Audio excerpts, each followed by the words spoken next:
লালকেল্লা।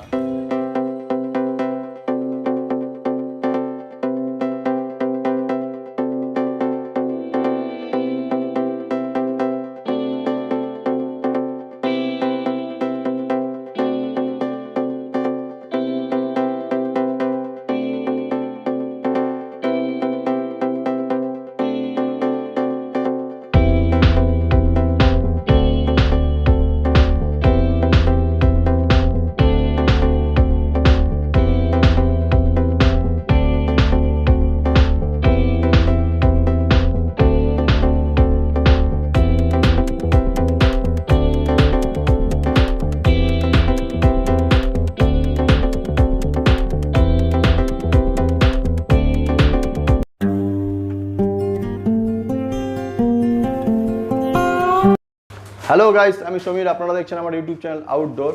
আমি এখন দিল্লি ট্যুরে আছি। দিল্লি ট্যুরে প্রথম ভিডিও আমি পোস্ট করে দিয়েছি। যারা এখনও দেখেনি ভিডিওটি আই বটনে ক্লিক করে ভিডিওটি দেখে নেবেন। এটা আমার সেকেন্ড ভিডিওতে আমি দেখাবো লালকেল্লা। তার আগে বলে নিতে চাই, আমার ভিডিওটি সবাই দেখে কিন্তু কেউ সাবস্ক্রাইব করছে না, বিনা সাবস্ক্রাইব করে বেরিয়ে যাচ্ছেন। আমার নেক্সট ভিডিও বানাতে গেলে আপনাদের এইটুকুনি সাপোর্ট প্রয়োজন।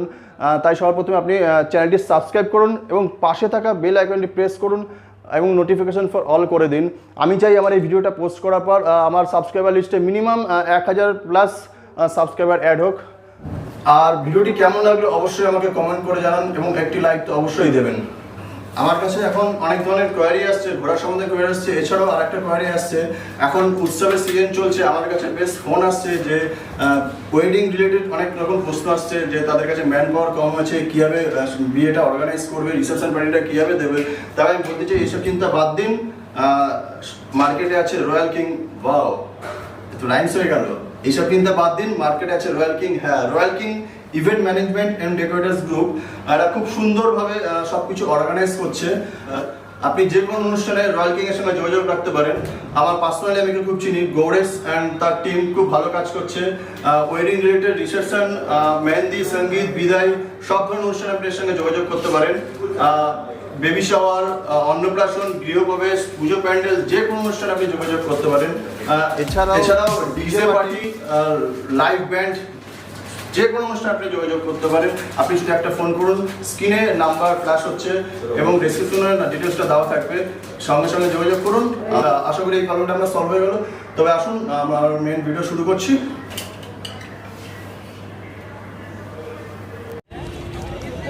আমি এখন রয়েছে ওল্ড দিল্লিতে, সম্রাট শাহজাহানের দ্বারা নির্মিত আরেকটি অনবদ্য স্থাপত্যের সামনে, লালকেল্লা। অসাধারণ অসাধারণ।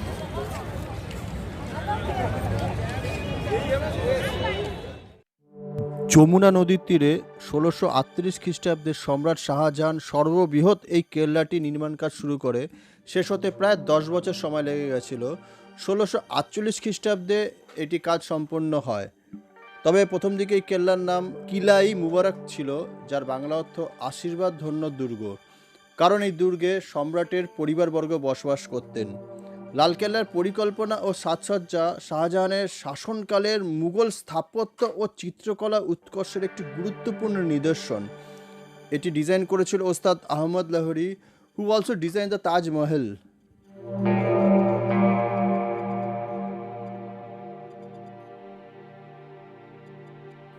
লালকেল্লায় বসবাসকারী শেষ মুঘল সম্রাট ছিলেন দ্বিতীয় বাহাদুর শাহ জাফর। 1857 সালের মহাবিদ্রোহের ব্যর্থতার পর 17 সেপ্টেম্বর দ্বিতীয় বাহাদুর শাহ জাফর লালকেল্লার পরিত্যাগ করেন। পরে তিনি ব্রিটিশ বন্দী হিসাবে এই দুর্গে ফিরে আসেন। এখানেই 1858 সালের 27 জানুয়ারি তার বিচার শুরু হয় এবং 7 অক্টোবর তাকে নির্বাসন দণ্ড দেওয়া হয়। এরপর লালকেল্লার কর্তৃত্ব ব্রিটিশ সেনাবাহিনীর হাতে চলে যায়। তখন থেকে তারা এটিকে একটি ক্যান্টনমেন্ট হিসাবে ব্যবহার করতে থাকে। 1857 সাল থেকে 1947 সাল 90 বছর লালকেল্লা ছিল ব্রিটিশ সেনাবাহিনীর আন্ডারে। 1947 সালে 15 আগস্ট দেশ স্বাধীন হওয়ার পর ভারতের প্রথম প্রধানমন্ত্রী জওহরলাল নেহরু লাহোরি গেটের ওপর ইন্ডিয়ান ফ্ল্যাগ উত্তোলন করেছিলেন। তখন থেকে প্রত্যেক বছর স্বাধীনতা দিবসের দিন অর্থাৎ 15 আগস্ট ভারতের প্রধানমন্ত্রী সেখানে ভারতীয় ফ্ল্যাগ উত্তোলন করে থাকেন এবং জাতির উদ্দেশ্যে ভাষণ দিয়ে থাকেন।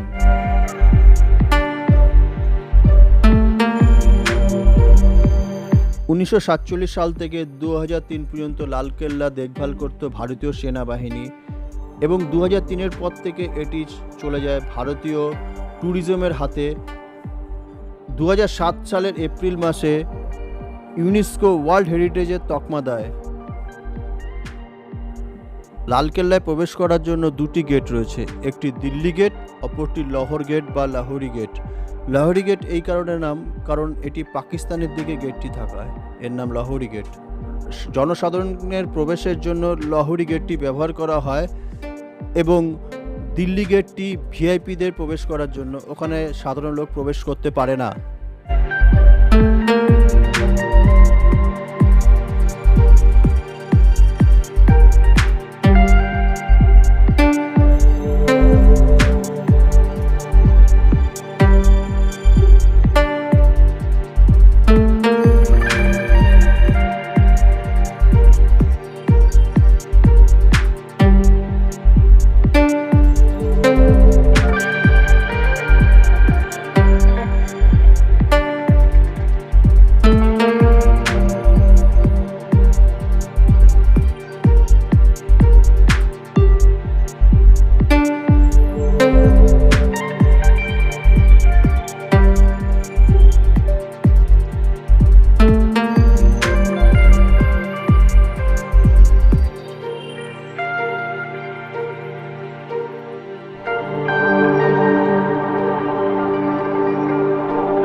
আমি এখন আছি লালকেল্লার ভেতরে, একটা রোমাঞ্চক ফিল হচ্ছে ভেতরে। চলুন ভেতরটা ঘুরে দেখা যাক। এদিকে এন্ট্রান্স রয়েছে।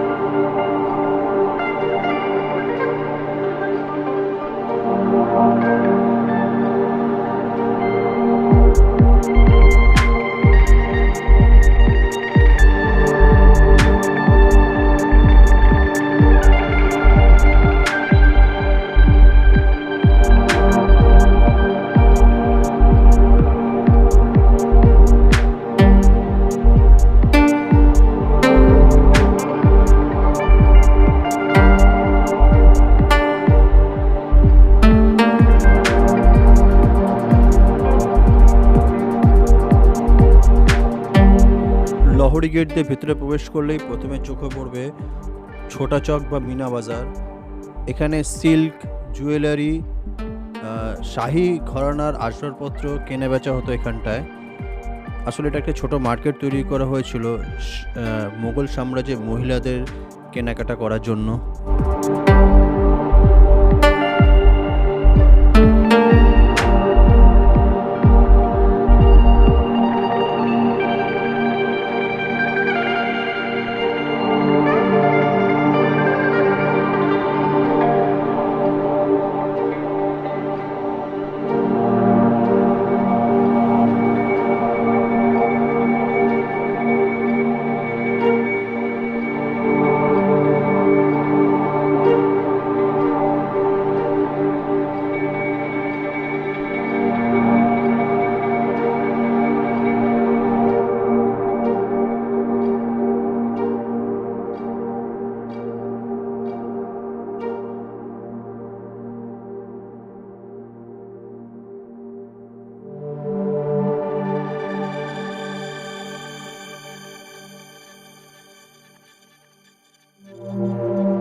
এই স্থাপত্যটি ব্রিটিশ আমলে তৈরি করা হয়েছিল। ব্রিটিশ সেনাবাহিনীরা যখন এটা দখল করেছিল, ব্রিটিশ সেনাবাহিনী বসবাস করার জন্য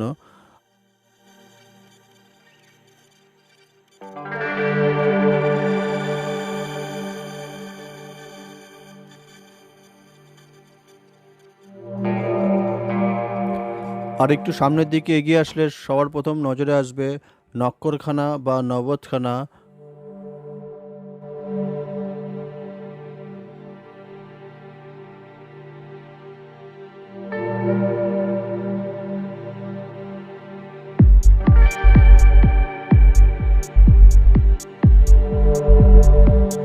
নওবতখানা থেকে একটু এগিয়ে আসলে সামনে পড়বে দিওয়ানে আম। চলুন আরও সামনের দিকে এগিয়ে যাওয়া যাক।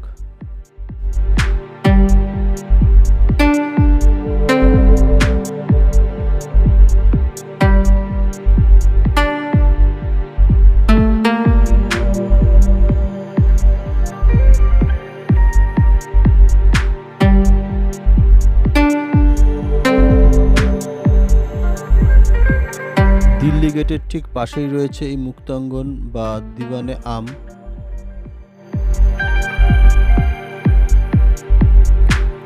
নাম শুনে বোঝা যাচ্ছে দিওয়ানে আম। আম কথার অর্থ সাধারণ লোক। সাধারণ লোকের সাথে ঝাড়খা নামে একটি অলঙ্কৃত সিংহাসনে বসে সম্রাট জনসাধারণের দর্শন দিতেন এখানে। এই স্তম্ভগুলো একসময় ছিল সোনায় মোড়া।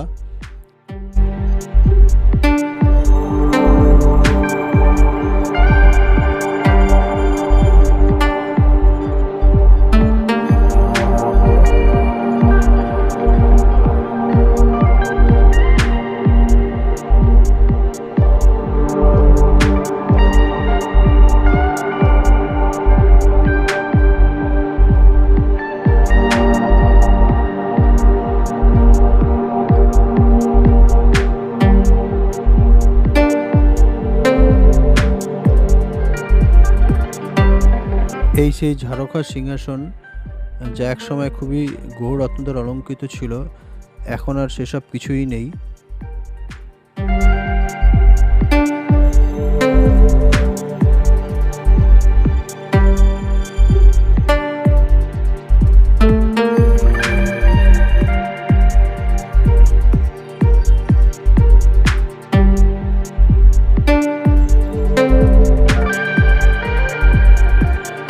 দিওয়ানে আম থেকে বেরিয়ে আরও উত্তর দিকে গেলে প্রথমে রংমহল, তারপর খাসমহল, তারপর দিওয়ানে খাস, এই তিনটি মহল চোখের সামনে পড়বে। চলুন সামনে যাওয়া যাক।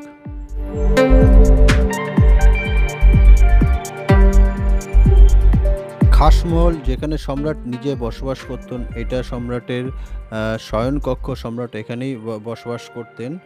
খাসমহলের ঠিক পেছনেই রয়েছে দিওয়ানে খাস। ময়ূর সিংহাসনে বসে সম্রাট এখানে বসেই স্পেশাল লোকদের সঙ্গে সাক্ষাৎ করতেন। দিওয়ানে খাস ছিল পুরোটাই শ্বেত পাথরের মোড়া। বহু মূল্যবান রত্ন দ্বারা এটি সজ্জিত ছিল। ভেতরে অসংখ্য সোনার কাজ ছিল।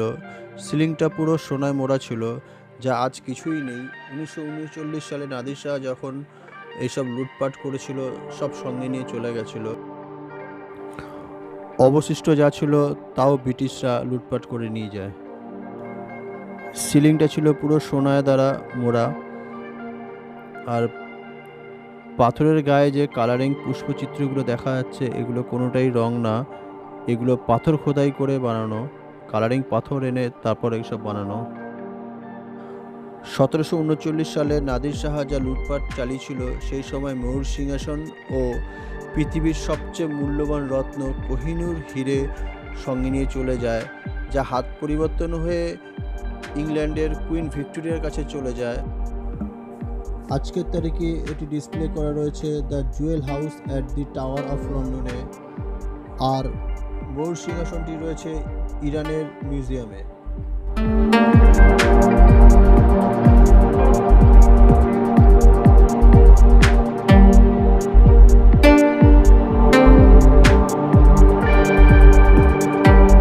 আরেকটু এগিয়ে গেলে রয়েছে মতি মসজিদ।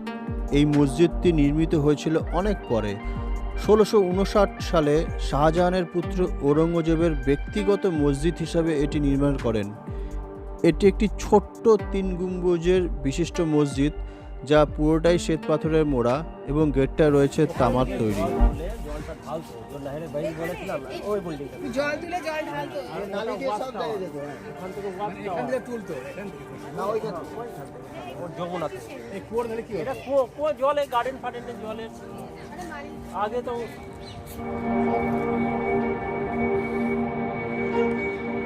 এটা দেখে তো মনে হচ্ছে ভেতরে কিছু একটা রয়েছে রাস্তার মতন, সুড়ঙ্গ হতে পারে।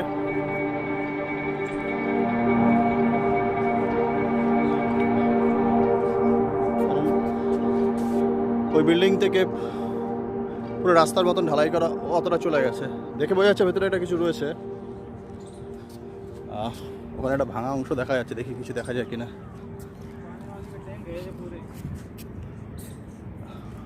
জল যাওয়ার ব্যবস্থা রয়েছে এখানে, জল। শাহী বুর্জ শ্বেত পাথরে মোড়া একটি বিল্ডিং, এর ওপরে ছিল ওয়াচ টাওয়ার। মহাবিদ্রোহের সময় ওয়াচ টাওয়ারটি ধ্বংস হয়ে যায়। এখানেই রয়েছে নিহারে বিষাদ, যা যমুনা নদীর থেকে জল তুলে টোটাল ফোর্টের মধ্যে ডিস্ট্রিবিউট করা হয় চ্যানেলের মাধ্যমে, যাতে প্রত্যেকটা কক্ষ শীতল থাকতে পারে।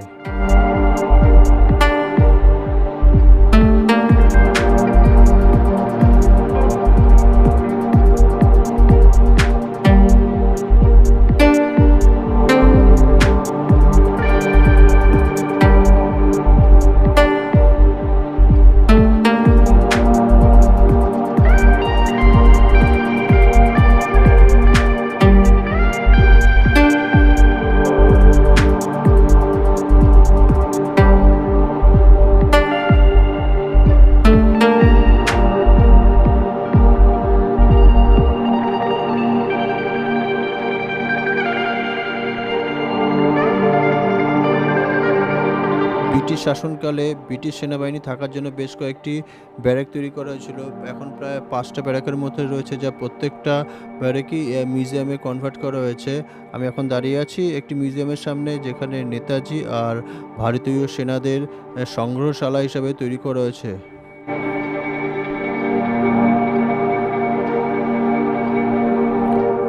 373 বছর পুরনো লালকেল্লা অনেক ইতিহাসের সাক্ষী রয়েছে। 373 বছর পুরনো এরকম স্থাপত্যকে সামনে থেকে দেখতে পেয়ে নিজেকে অনেক অনেক গর্ববোধ করি। লালকেল্লার ভেতরে এরকম অনেক অজানা ইতিহাস রয়েছে, যা এই ভিডিওতে কভার করা গেল না। যদি ভিডিওটি ভালো লাগে অবশ্যই লাইক এবং কমেন্ট করবেন। তবে এই ভিডিওটি আমি এখানেই শেষ করছি। লালকেল্লা থেকে বেরিয়ে এখন ইন্ডিয়া গেটের দিকে যাচ্ছি, কাছেই রয়েছে।